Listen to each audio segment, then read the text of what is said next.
I research optical computing for AI. So the idea is to replace electronic computers with computers that use light instead. The obvious benefit is they work at the speed of light, so they're unbelievably fast, but they also can be much more energy efficient, so they're more environmentally friendly.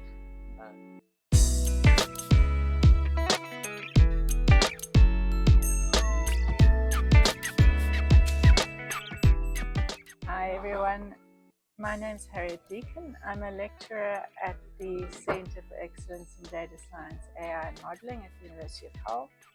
And today, as part of our series on PhD Diaries, I'm going to chat to Floyd Askin, who's one of our PhD students. Floyd, would you like to introduce yourself and tell us a bit about your background and how you came to be at DAIM? Yeah, so I'm Floyd Askin. Before I was at DAIM, I was still at the University of Hull. I did an integrated Masters in Physics from 2018 to 2022. And then when I graduated, I applied for the PhD at DAIM and started the following September. Okay, so you're now in your third year of the PhD. Yes. Right.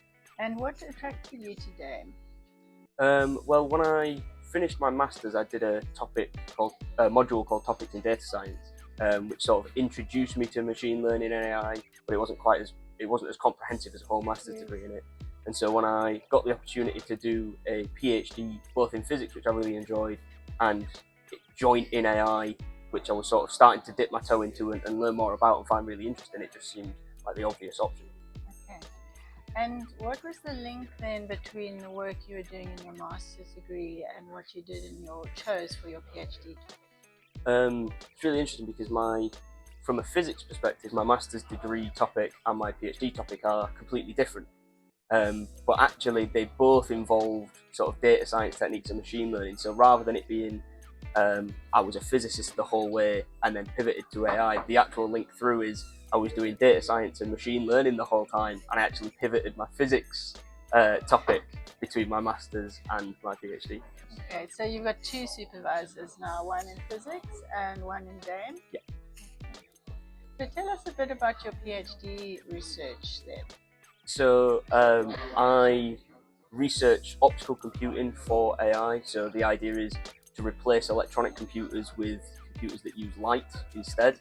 The obvious benefit is they work at the speed of light, so they're unbelievably fast, but they also can be much more energy efficient, so they're more environmentally friendly. And so my specific research is how do you build an optical system, something that works with light, that acts as an artificial intelligence that makes a decision. Wow. And so have people already built some optical computers? Can you buy them in the shops, or is it just a good idea? You can't quite buy them in the shops, unfortunately, although my computer is due an upgrade, so that would be quite nice. But there are, in literature, plenty of examples of different experimental proofs that they have been built, they work, to varying degrees depending on what you do, but each one does a specific task. So it's not like you sit down and open Microsoft Word on an optical computer, it's more an optical system that does some sort of computation task that it was built to do. Right, okay, so they're more sort of specific type of machines. Yes. And are there any disadvantages of using light to drive a computer? Yes.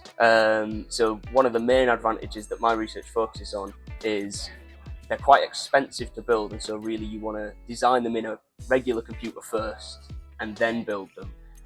But there is a bit of a disconnect between what you design and what you get.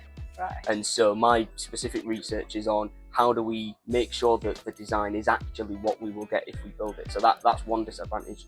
The other one is because all the components have to be really, really small, they can be quite expensive to make. And if you mess up one little bit, then the whole thing could be sort of compromised by that.